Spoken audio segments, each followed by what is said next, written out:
Good morning, 664. Good morning, Confused Gemini. How are you all doing?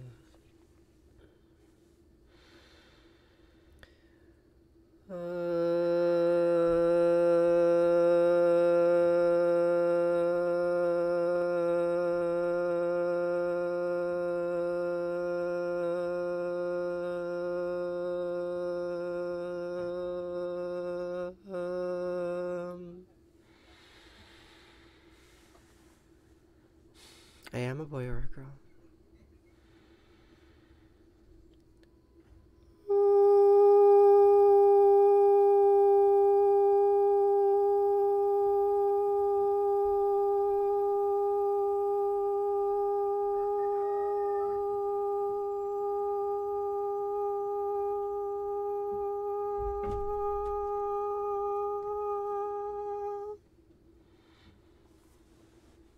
Good morning, honey.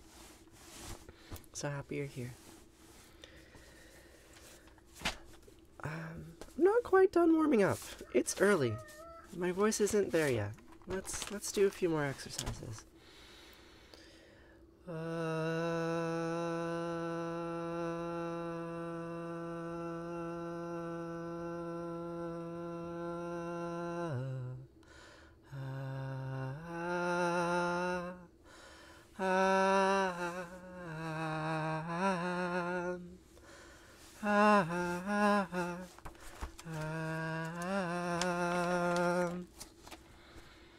Alright, it feels a little bit better.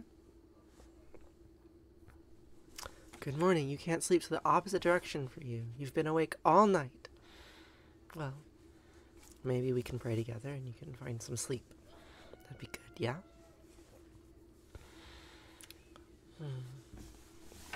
So, we will start today, as we begin every day, with the Book of Deuteronomy. And this is a story of the people of Israel before they were the people of Israel. And they wander through the desert because they are looking for a homeland. And they are seeking something beyond a homeland. They're seeking an identity. And so they create these fictions about Moses and Yahweh in order to structure their social existence.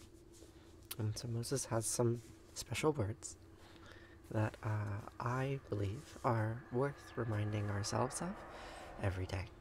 Which is why I say these words every day. And the word goes like this.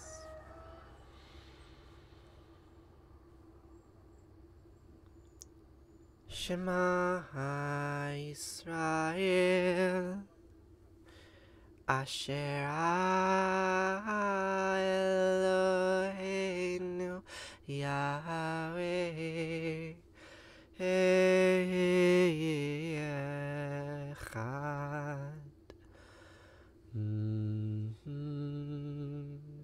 Thank you, Elsby.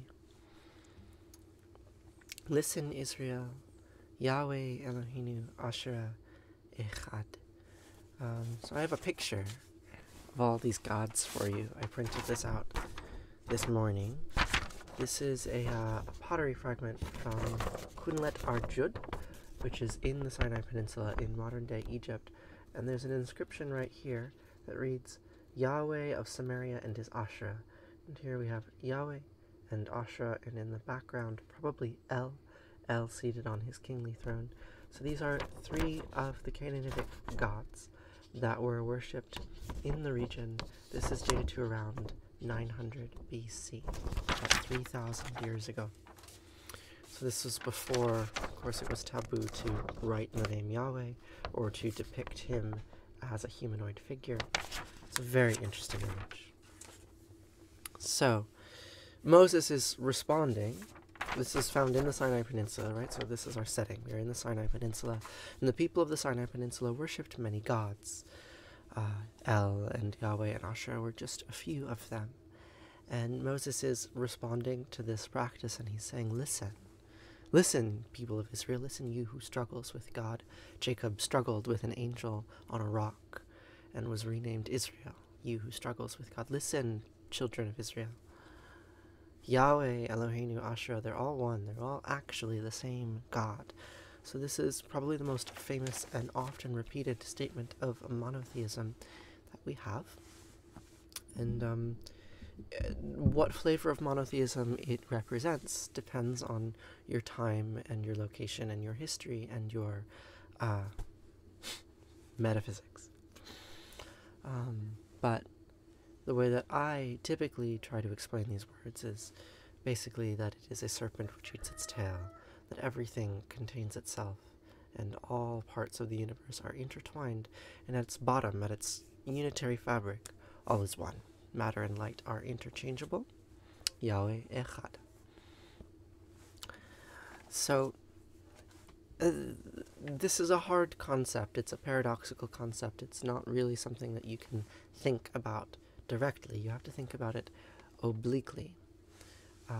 So in the Jewish tradition that I come from, the response or the afterthought to saying these words comes the V'ahavta. The V'ahavta, I view it as instructions, interpretation instructions on how to find meaning in the syllables. And the V'ahavta goes like this. Oh, thank you for the cake, Elsby. The V'ahavta goes like this.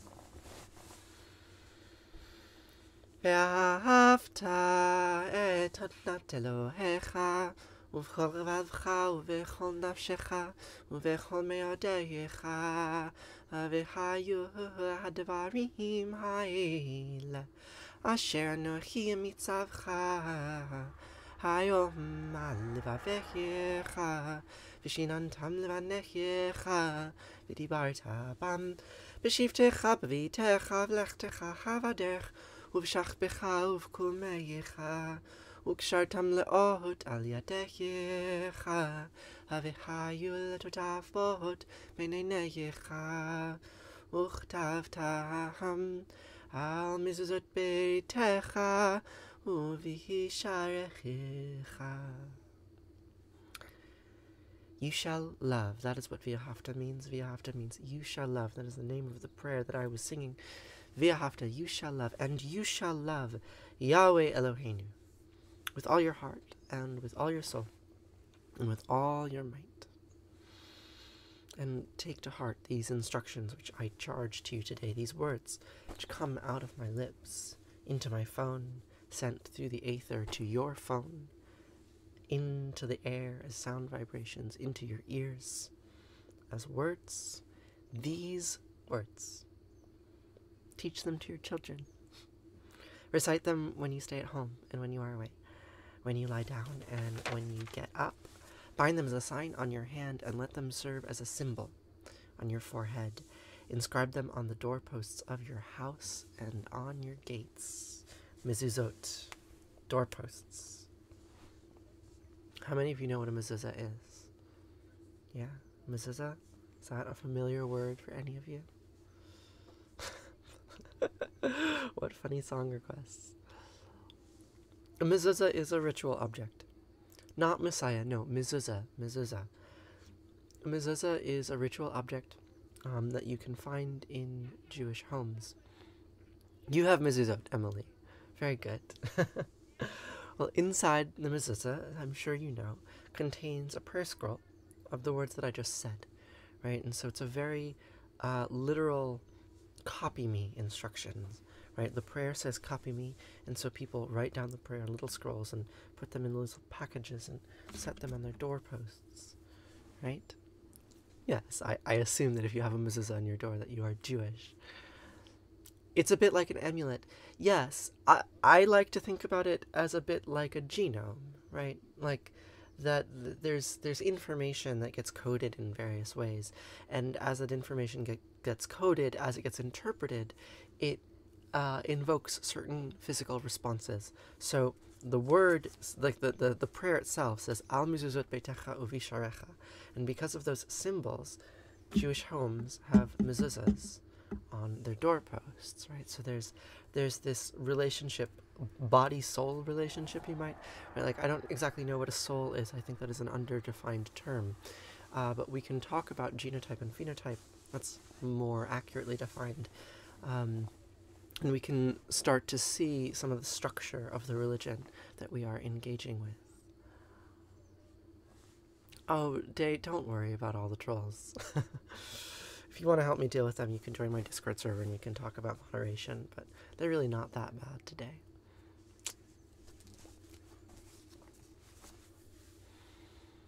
Imagine dedicating your life to a fiction book. Imagine! Imagine dedicating your life to a fiction book. I have indeed dedicated my life to a fiction book. I mean, it's fiction in that it is not in a certain sense physically real, but it is physically real in that people read the book and then you get a society, right? The Jewish religion is not fiction. People's responses to the book are not fiction. Even if the book claims that some things physically happened that certainly did not, and Moses did not part the Red Sea, there were not thousands of people that walked from Egypt onto the Sinai Peninsula through the water. But nonetheless, the story is real. The story has profound impact. Profound impact. And so yes, I'm dedicating my life to studying and understanding that impact, because I think recognizing the history of our society will allow me to become a better human. That's what I think. Am I a boy or a girl? Why, yes, I am. Thank you for asking. So there's another piece to this, right? After we recite the Shema, the statement that all is one, and then after we recite the V'ahavta, the statement like, hey, maybe you should repeat all is one, all is one, all is one. And maybe if you say it over and over again, maybe you'll understand it, or at the very least you'll be perpetuating a religion. You'll be a part of a living pattern that is greater than you, and has been around for longer than you've been around, and will be around for longer than you ever will. Right? Identify yourself with that greater pattern, that greater tree. There's a little bit more, because there's politics involved. There's always politics involved, unfortunately. It's the way of the world. We have to learn about, learn to accept. So here's the politics. V'chaya. Ki v'chaya v'elohecha el ha'aretz asher nisbai lavotecha le'avram li'yitzchak u'Yaakov latet lach avrim gedolot v'tovot asher lo vanita uvatim mileim kol tuva asher lo mileta uvorot atzuvim asher lo hasatva ge'arim v'zitim asher lo natata ve'alachta v'shavata hishamer lecha pen yishrach et Yahweh asher tishacha mi'eretz Mitzrayim mi'bet avadim. You're right, my book isn't any more profound than Harry Potter.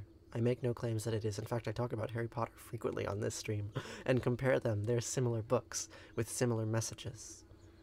The serpent eats its tail. So that translates as, when Yahweh Eloheinu brings you into the land that he swore to your fathers, Abraham, Isaac, and Jacob, to assign to you, great and flourishing cities that you did not build.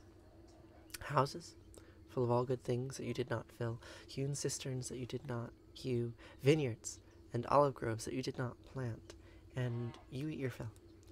Take heed that you do not forget Yahweh, who freed you from the land of Egypt, the house of bondage. So what does this mean? Moses is reminding his people of a future time when they go into a land that was promised, a land full of milk and honey, a land that Yahweh promised to their forefathers, Abraham, Isaac, and Jacob. And Moses says, okay, when you go into this land, sure, you have a book that says it was promised to you, sure. But when you go into that land and you find cities, great and flourishing, that you did not build, and you conquer them, then you move into houses full of all good things that you did not fill, and you live in them, and you use those things.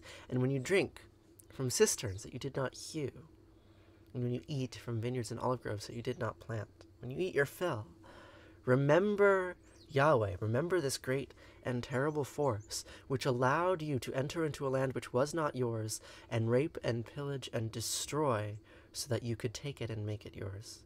And remember that just as easily as you did that, and with just as much pain as you did that, someone else could do it to you. And in fact, you live on stolen land. I live on stolen land. Each and every one of you lives on stolen land. I have no doubt about it. If you're speaking English, you live on stolen land. The land that I live on was stolen from the United Peoples about 300 years ago, give or take, 350.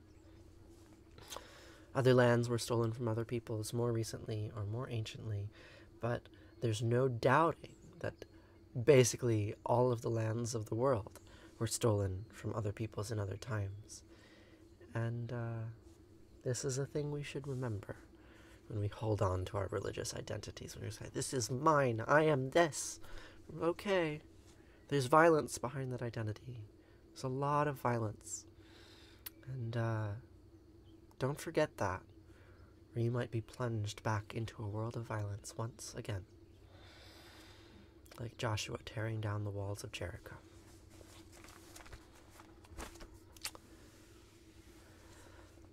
Baruch atah Yahweh, Eloheinu melech haolam, shelo ashani isha. I repeat the name of Yahweh Eloheinu, who did not make me a woman.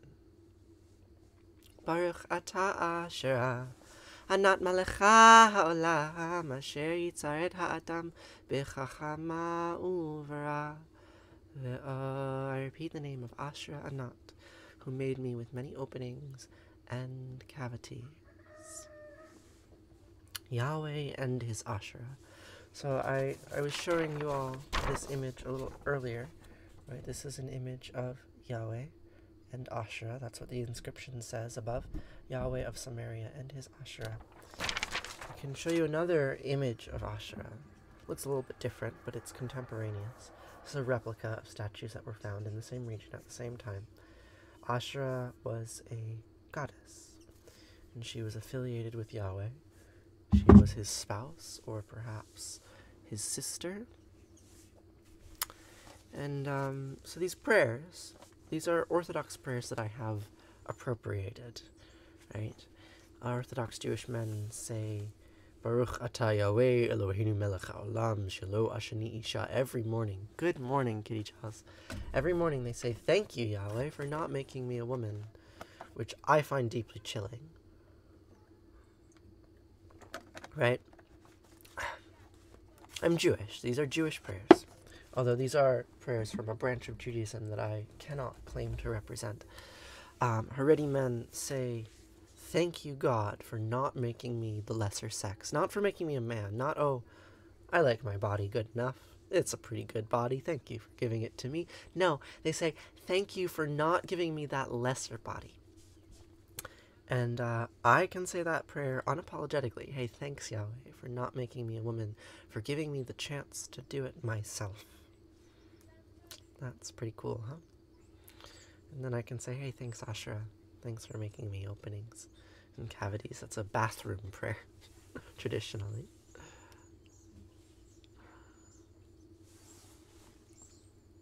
Baruch atah Yahweh shelo ashani isha.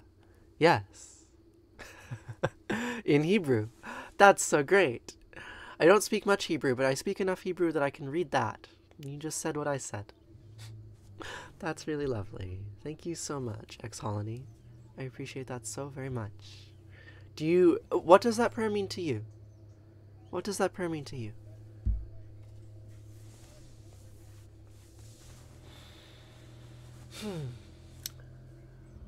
Reminder, this is Asherah.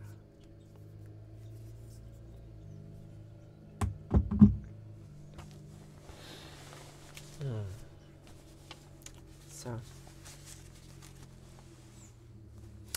you like the hand tattoo.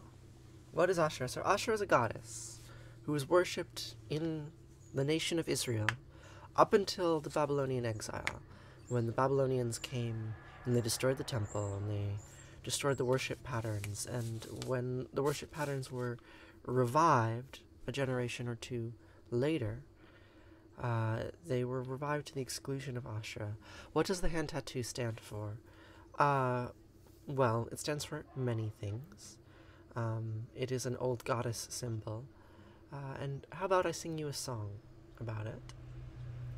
And maybe its context will become a little clearer. This is a song about the Babylonian exile and about Asherah.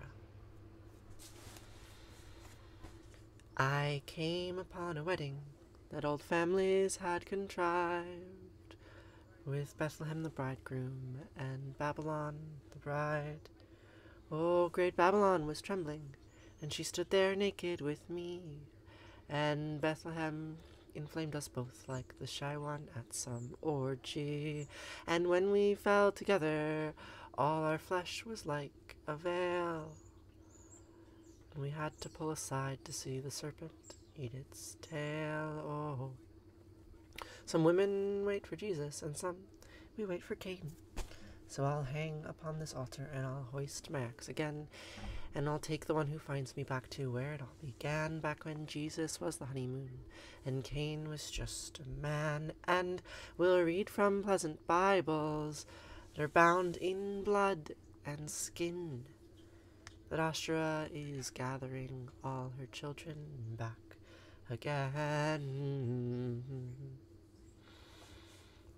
You thought Judaism was monotheistic. Well, it is. And where do you stand? What was your exact language? How do I get access to dumpsters? Where do you stand when it comes to Israel's occupation of the Palestinian people? Well, I do not see much distinction between the occupiers and the occupied. I think they are caught in a perennial struggle that is not unlike a serpent eating its tail.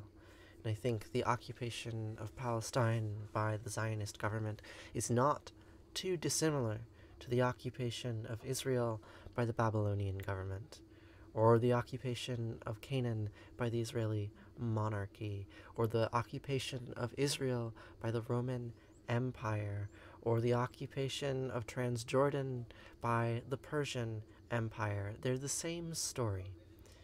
And for as long as this region of land has had history, there have been two groups of people that live in this land, the occupiers and the occupied. And as history marches on, who plays the role changes. Who can claim indigeneity changes. But when you zoom out far enough, you see that they are all the same people, just as you see that all of the different gods are all the same gods. Today, they're called Adonai or Allah, but they're worshipped in the same place and they represent the same things. So I can call them Yahweh or Asherah, and they still refer to those same places and the same things. Right, so where do I stand? I stand for equal rights for all. It's not that complicated, right? I do not like occupation, but I try to understand it, and as I try to understand it, I come to understand that it is part of a larger structure, and to claim that one side is good and the other side is evil would be to replicate the pattern more.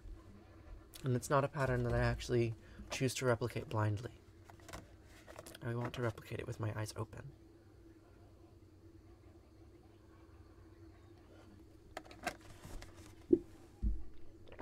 It does help to try to understand evil. Yes, indeed. Because evil and good are not too different from one another. Serpents eat their tails. Insides are out. Up is down. Right is wrong. It's not milk, it's water. Can you be a mod? So, if anyone would like to mod for me, it's actually a little bit more of a complex job than that. Like, it's about community building. So if you'd like to mod for me, if you'd like to help make this community stronger and help us engage with the kinds of social patterns and the kinds of ideas that we think are most important, do please join my Discord server and we can have a chat about what good moderation looks like. I'm going to start doing a lot more community organizing work on Discord very soon, next week. My internship completed. My interns all left last Friday. And I've had a nice, restful weekend. I'm going to be returning my co-teacher home. I have a long drive today to return them home, and then the internship is done. And I can move on to other parts of my life. I can focus on this community more than I have been. So prepare for some new Discord organizing. And we're gonna start a Patreon page, and I'll try to send some money to my moderators because they're working very hard. So if you're interested in helping build this community, then join my Discord server and we can chat about it. the need for controlling trolls is becoming less pressing. It's still there. There's still trolls in this stream, but compared to a few weeks ago, it's much less. And all logic with a binary results in paradox. Yes. Have you read Gödel's incompleteness theorem? That's a mathematical version of what Ishtarosh is saying, right? Like, these things can be argued theologically or they can be argued mathematically.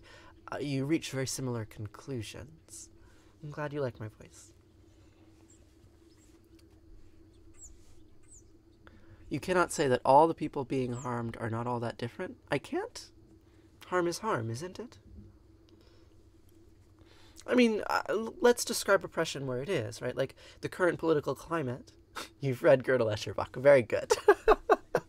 Of course you have. Yeah, that book had a pretty profound influence on me. I'm sure you can tell, right?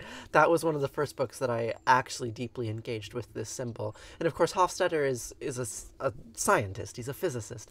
So he's not engaging with it from a religious perspective. But they're very similar ideas. If you look at the political situation on the ground in Israel and Palestine, you can clearly see that there's an oppressed group and there's an oppressing group, right? Like, that's obvious when you look at who has freedom of movement, who is getting killed in the streets, who has access to economic opportunity. There's very clearly an us and a them, an oppressor and an oppressed. But simply because those groups exist and one group is doing violence to another, that doesn't actually mean that one is right and one is wrong. It means that both are caught in a very sad cycle. And my goal is not to liberate one at the expense of the other.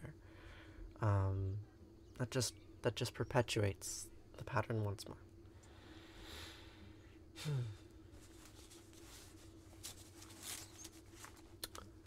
Let's switch. Let's, the Israeli side is wrong, plain and simple. I mean, sure. If you want to frame it that way, you can. The Israeli side is oppressing. And oppression is wrong. Like, I'm not going to argue with you on that. Like, I agree with you.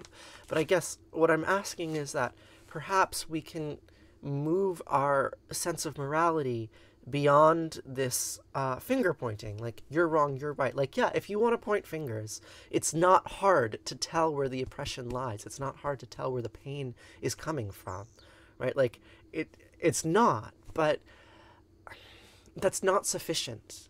It's simply not sufficient to say that somebody is wrong or that someone is causing harm, right? The harm is being caused for deep reasons. Very deep reasons, and you cannot eliminate the harm simply by calling it out as harmful. Go Team Israel. I fear some of you are missing my point. What about actual accountability and transformative justice? All right, so how do we do that? How might we do that? How might we hold a nation state accountable? And how might we explore the geopolitical reasons that allow that nation state to exist, right?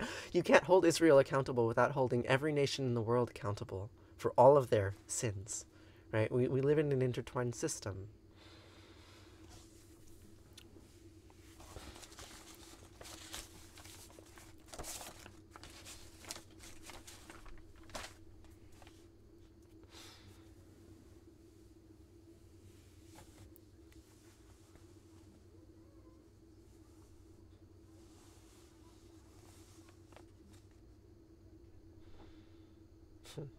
Comments are very interesting. We should destroy capitalism and the systems of oppression and violence that exists, which includes Israel. Okay, Commie Cowboy. I mean, that's lovely. That's a very nice sentiment. I would love to destroy capitalism. I don't think it's that simple. I just don't. But I appreciate the sentiment. And, you know, if you want to get into the streets with me, fists up, like, sure, we can go and destroy capitalism together. Meanwhile, I'll stay here in my little monetized screen. The world, oh, the world. The sense of morality is extremely twisted nowadays. It's shocking what people take as right and wrong. Yeah. Okay. Okay, so let's move away from moral thinking for a moment. We can go into a theological framework that is a little more non-dual. It's a little more all-encompassing. So this is a prayer from the Shivananda yoga tradition. Shivananda is a Hindu tradition. Shivananda was a guru who sent acolytes to start monasteries in the western part of the world. And I studied there when I was younger. I learned how to farm with the first trans woman that I ever spent any significant amount of time with, and she taught me quite a lot. And here is a prayer that is said before breathing practice. Ishtaras. Thank you. You don't have to send me roses. You do far enough. But we can recite the Sanskrit prayer. It goes like this.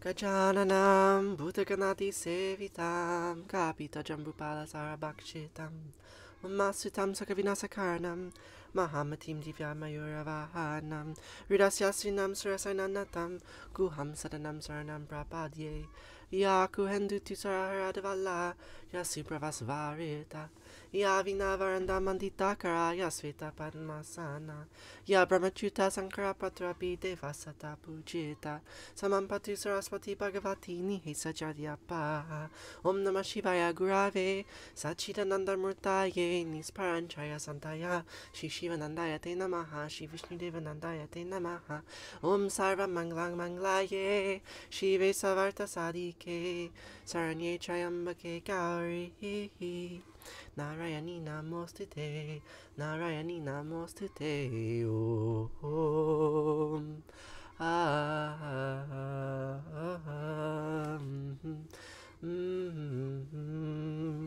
Happy Sunday, Kieran. I need to make you a mod.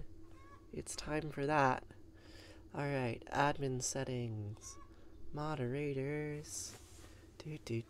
Do.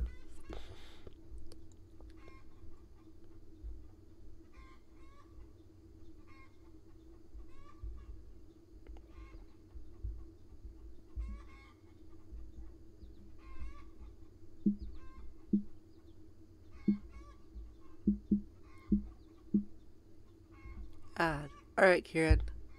You're now a moderator. Thanks for being here.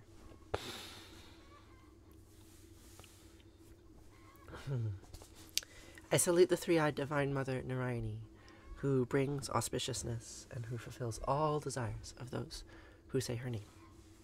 Of course, that's a fiction too, but we can say fictions and still derive meaning from them, still derive purpose from them. There are chickens in my background. I live on a farm. It's a commune. We share all our money. We eat good food.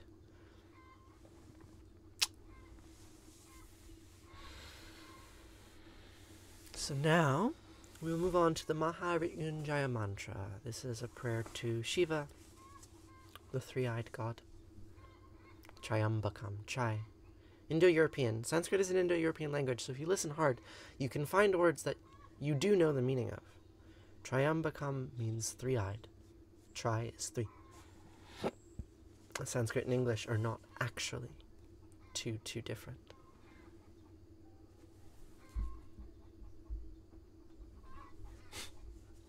Yes. Vids of it on my page. Vids of what?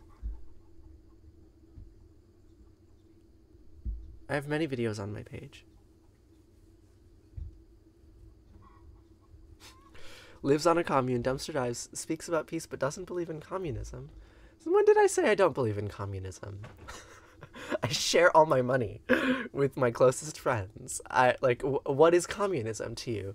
I don't believe in most political ideologies. But I don't know. What do you mean believe in communism? Why pray to Shiva? Well, let's pray to Shiva, and we'll see. Let me know what you get out of this prayer. You let me know. I don't know why you would pray to Shiva. I don't know why I pray to Shiva. I can explore it with you, but fundamentally, why do I pray? Because I feel compelled to pray. Because it makes me feel good. Why to Shiva? Because Shiva is a god in a tradition that I've been exposed to. It's like pretty straightforward, actually. Like, it's nothing inherent to Shiva himself. Shiva is just one manifestation of many, just one set of ideas among many. I'm polytheistic. Sure. I'm atheistic too. And I'm monotheistic. I engage in theology. And I try to understand the perspectives and what can be gleaned from them. And how one might live a life by embodying a certain perspective or another. I'm polybelific, perhaps you could say. I don't know what term it is for it. I'm an atheist, polytheist, monotheist. I'm not a theist. You asked me to characterize my belief. You asked me if I'm a boy or a girl. I'm like, yes. Yes, I am. Okay.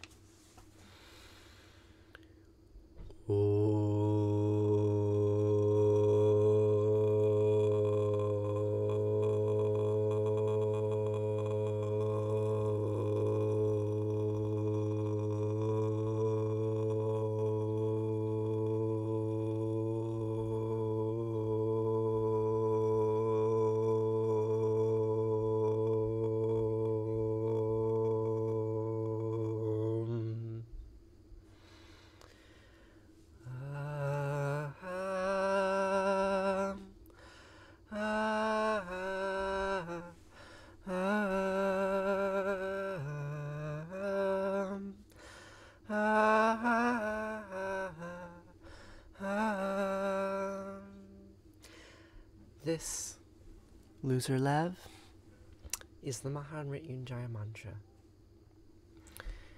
Chayambakam yajamai sugandim pushtivardhanam ahirvarukami bhavandanan mrityur mukshiyamamritatam Trayambakam yajamahe sugandim pushtivardhanam ahirvarukami bhavandanan mrityur Mukshiyamamritatam Sarvesham Svastir Bhavati Sarvesham Shantir Bhavati Sarvesham Purnam Bhavati Sarvesham Mangalam Bhavatu Sarve Bhavantu Sukhina Sarve Santu Niramaya Sarve Bhadrani Pashantu Makashid Tukabhagbhave Asatoma Sadgamaya Tamasoma Jyotirgamaya Mrityur Mamritam Gamaya Om Purnamadam Purnamidam Purnat Purnamudachyate Purnasya Purnamadaya Purnameva Vashishate Om Shanti Shanti Shanti Om Peace Peace Peace. Good morning, Remy. I'm glad you're here. Let me follow you so I can make you a mod in a little bit. You feel like the critique is aimed at the right person. Who is it aimed at? What is the critique? I can't follow the chat. I'm sorry, my friends. Alright, Hot Boy Remy. What a name. What a name. Alright. I'm gonna follow you. Okay. People are awful. People are lovely. And the awful and the lovely, they come together. Like, I am acutely aware that I could not be engaging this community without choosing to engage with trolls. This is your platform. Why am I going to critique anyone else in the chat? I mean, you're free to critique me, Kami Cowboy. Like, I think I hear where you're coming from. Like, I'm happy to engage with you if you wanna get into critique with me on the internet publicly. Like, we can do that. I'm the one saying that Israel has the right to exist, and that IDF soldiers are hurt just as much. I never said those things. I would prefer that the state of Israel did not exist in its current form. I don't really care all that much about the pains of IDF soldiers. I never said these things, right? I think a state ought to exist in the region that gives equal rights to all people. And I would love it if there were no state in the region, but I don't know any region on Earth where there is no state. Because violence is real, and people have the capacity for it, and they will produce states whether you like it or not. And so if we're going to have a state in that region, I'd prefer it to be a state that included all of the people who lived there, not just some of them. And no, I don't have very much sympathy for soldiers who are literally engaging in oppressive acts of violence. So I'm not quite sure where you are getting the things that I'm saying. It doesn't really matter. Like, here we are, we're in this space together. We are trying to create a kind of shared reality and a shared emotional tone, right? And so I'm happy to engage with your perspective. I'm happy to talk to you about it. But do please keep in mind everyone who is in this space. Well, yes, I think that the oppressors and the oppressed are caught in the same pattern. That's not to say that they're identical. They're caught in the same pattern. Just as my nucleus and my mitochondria are caught in the same pattern. My mitochondria might be oppressed, right? Its reproduction and movement are strongly limited by the walls of cell around me. Does that mean I want to liberate my mitochondria, or that I could? No. Yes, the dissolution of Israel would come at the expense of Israelis. That's true. It would. Alright. Alright. Enough political talk.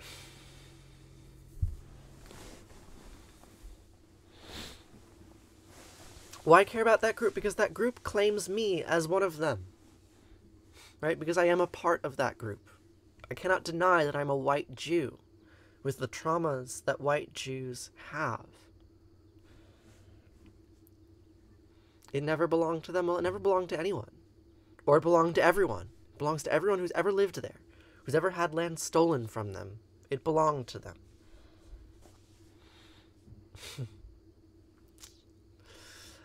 I mean, I do believe they are killing the mood. I can just stop responding to them, but I also, it's a line of critique that is respondable to.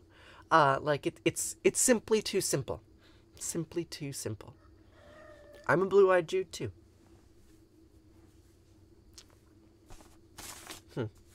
Where should we go from here?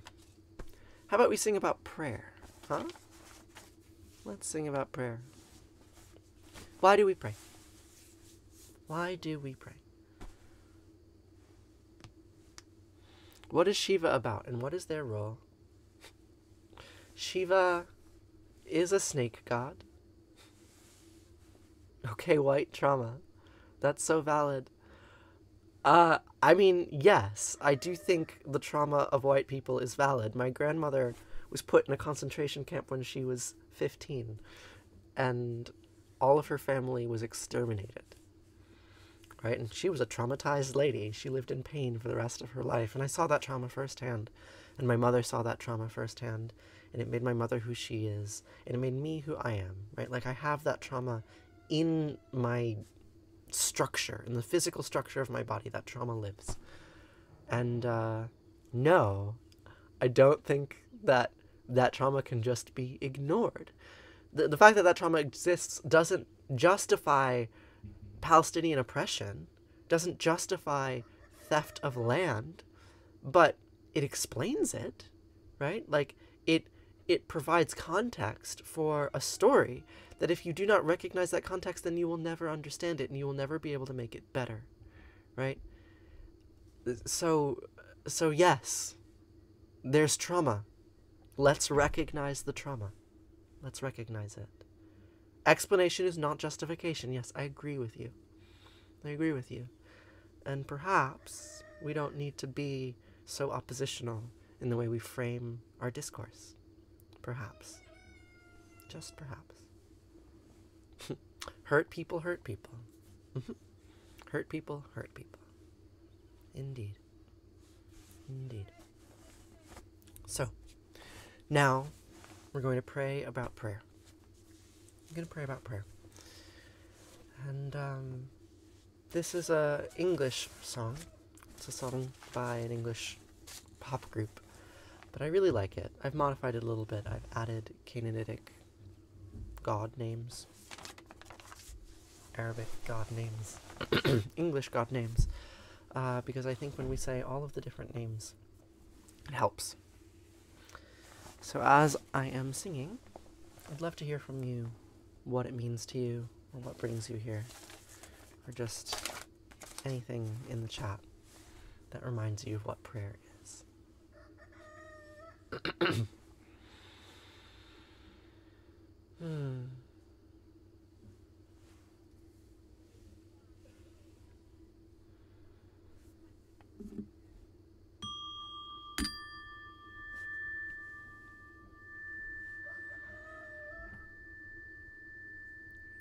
I don't want to pray to my maker, no. I just want to be feeling free. Not just who I am, but the pink in golden land and that wide, wild sky over me. Help me to the sun, hey, I'm looking everywhere. See, I'm looking to become not the prayer, but the prayer. And I don't want to pray, no.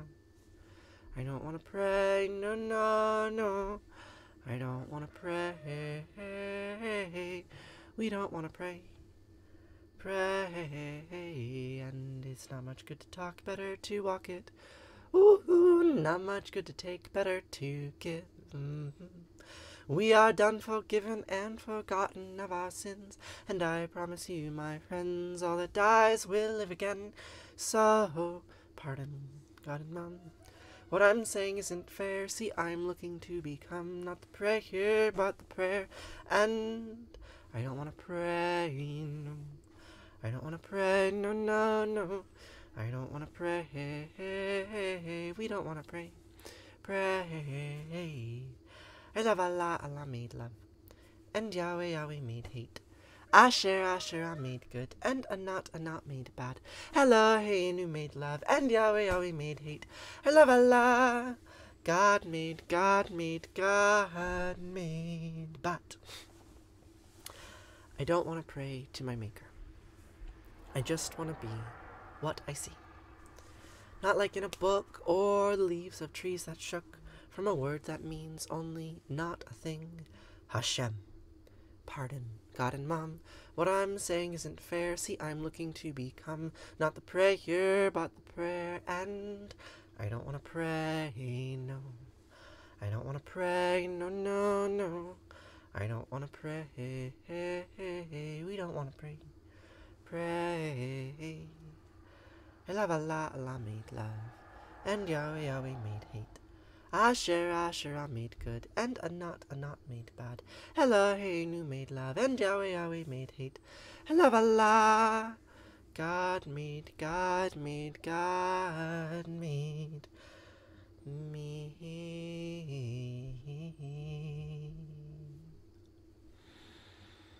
Except that's a lie. You know that, right? None of those gods exist. And I made me. Or you all are making me right now. All this discourse. Think of all the ideas that are happening in this little space right now, right? We've got people arguing with one another. We've got people sending me hearts, telling me that I'm beautiful. We've got people asking what language that was. That was English. That was English, using Canaanitic and Hebrew and other Semitic god names. And there are people here who want to hurt me, right? And all of these ideas are flowing around and engaging with one another, and out of it emerges what? Emerges a performance, emerges a community, emerges an image of me that we are all working on creating together. If you'd like to help create this community with me, do please join my Discord server. There's going to be a lot of exciting things happening there in the next few months as we move our community organizing into a new phase. But the thing that I would like to emphasize here today in this moment is that we are indeed engaged in co-creation together. Right? So we can pray to various gods and claim that they made us. And it wouldn't be wrong, but it wouldn't be right either. Life is self-creating. That is the definition of life. It is structure that creates itself by undermining itself. Ha! Fancy that. So, I have a couple more prayers for you today. A couple more prayers. This one is going to be in Sanskrit, and it is called Arati. Arati. And the word Arati means light or flame in Sanskrit. So we have this little light here, a little Arati, and we will wave it around. Jaya Jaya Arati, the refrain of this prayer, Jaya Jaya Arati, we wave the light. We wave the light. And then we will repeat the names of various Hindu gods, but not just Hindu gods. We will also recite Semitic gurus. So the Semitic gurus, they're important. And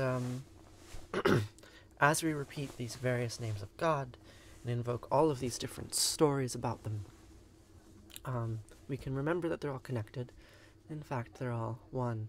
And TikTok likes to remind me that I need to ask you for likes. That more likes means better stream. We're playing a little social media game here together. We're playing an attention game.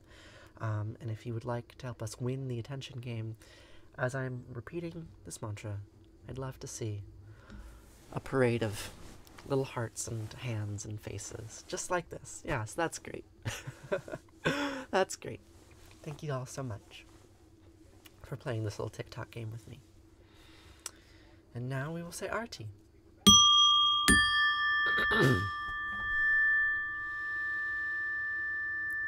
Jaya Jaya Arati Vina Vinayaka Vina Vinayaka Shri Ganesha Jaya Jaya Arati Subramanya Subramanya Kartikeya Jaya Jaya Arati Venugopala Venugopala Venuola Papa Vidura Nirvanita Chora Jaya Jaya Arati Venkanta Ramana Venkanta Ramana Bhavani Sankara Samba Sadashiva Uma Maheshwara Jaya Jaya Arati Raja Rajeshwari Raja Rajeshwari Tripura Sundari Mahalakshmi Mahasaraswati Mahakali Mahashakti Jaya Jaya Arati Anjaneya Anjaneya Hanumanta Jaya Jaya Arati Dattatreya Dattatreya Trimutraya Vatara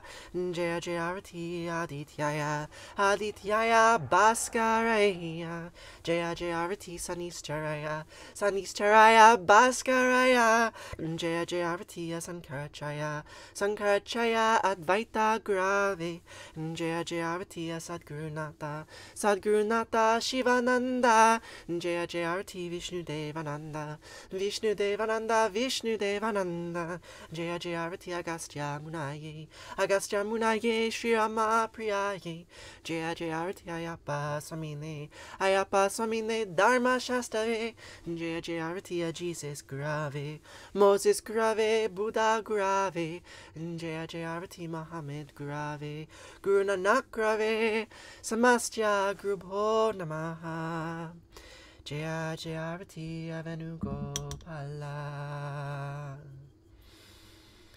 Om Natatra Suyobhati Natandrakaratam Nima Vidyobhati Katoya Magni Tomeva Vantamanavanti Sarvantasya Basya Samitam Vivanti Om Gange Kayamane Kaiva Govari Saraswati Narmade Siddhi Kaveri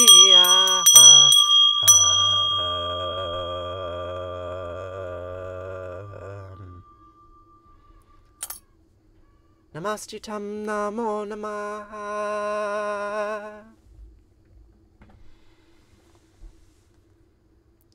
Tvameva Mata Chapita Tvameva Tvameva Bandusha Saka Tvameva Tvameva Vidya Javinam Tvameva Tvameva Sarvam Mama Deva Deva Kayena Vacha Manasendriyarva Buddhyatmanava Prakrite Sabhavad Karomyad Yad Mangalam Parasmahe Narayanahiti Sarmarpayami.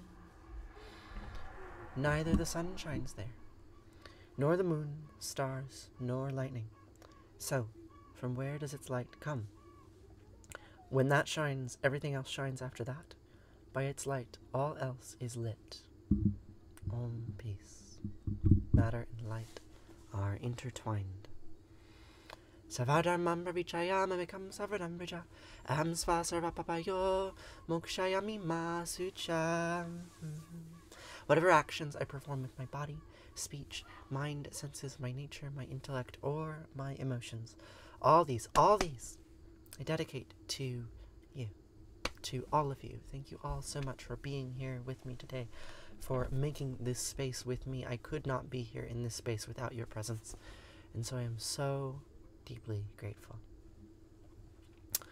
For those of you asking about my voice, I moderate a trans voice server called Trans Voice Lessons that is run by a friend of mine named Ziana Eros, and she taught me a very great deal about voice and about singing, and you should check out her content.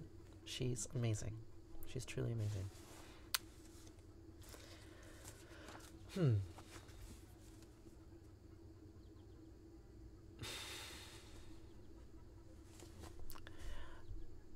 Kami Cowboy, I don't.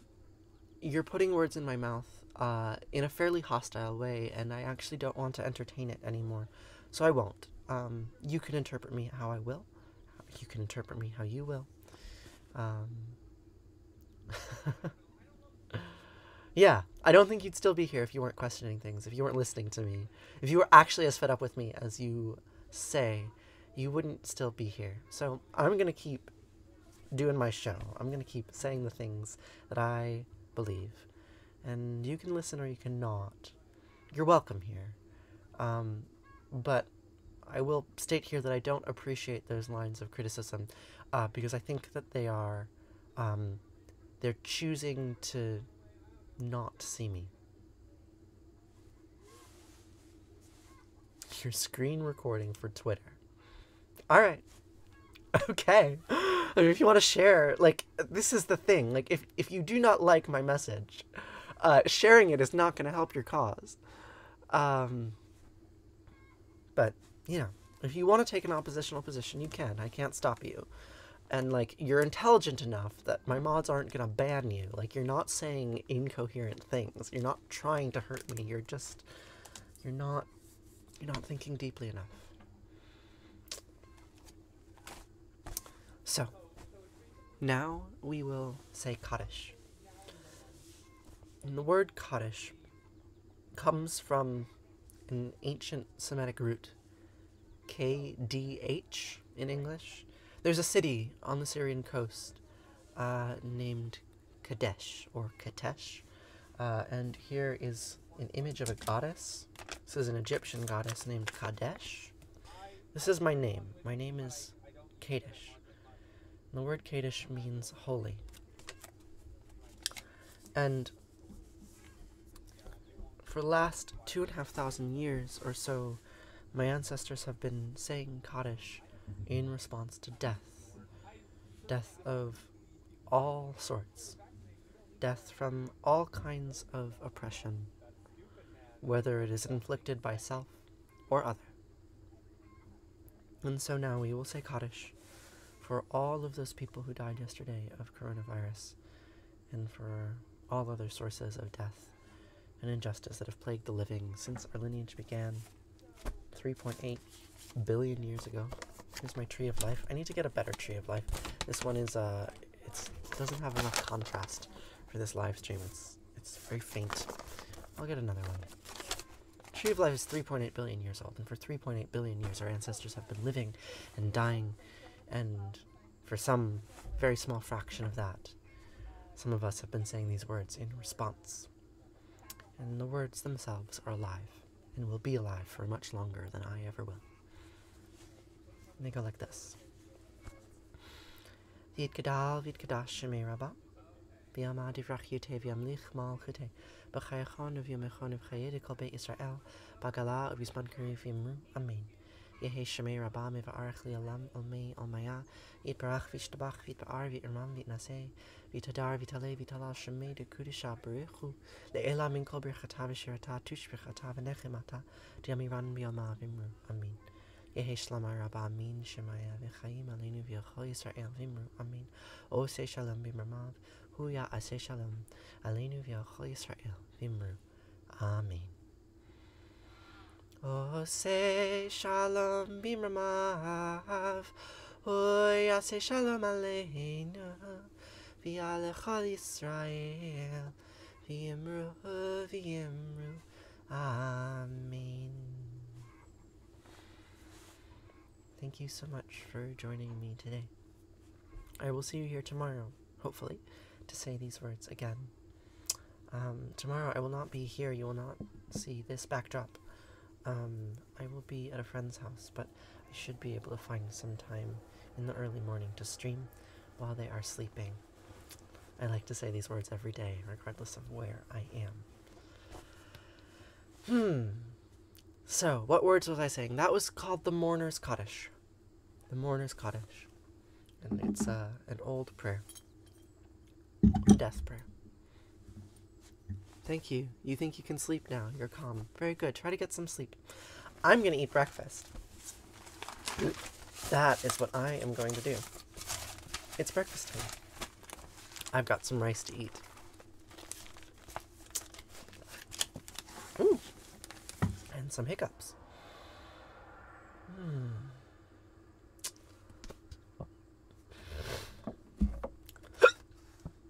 Excuse me.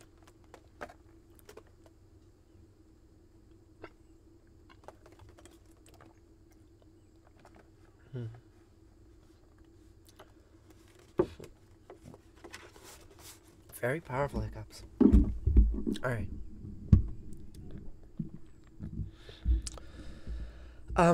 Kaylee, I don't want to be your best friend. I want to be your parasocial friend. I want to have this kind of... What? Ooh, God, these hiccups.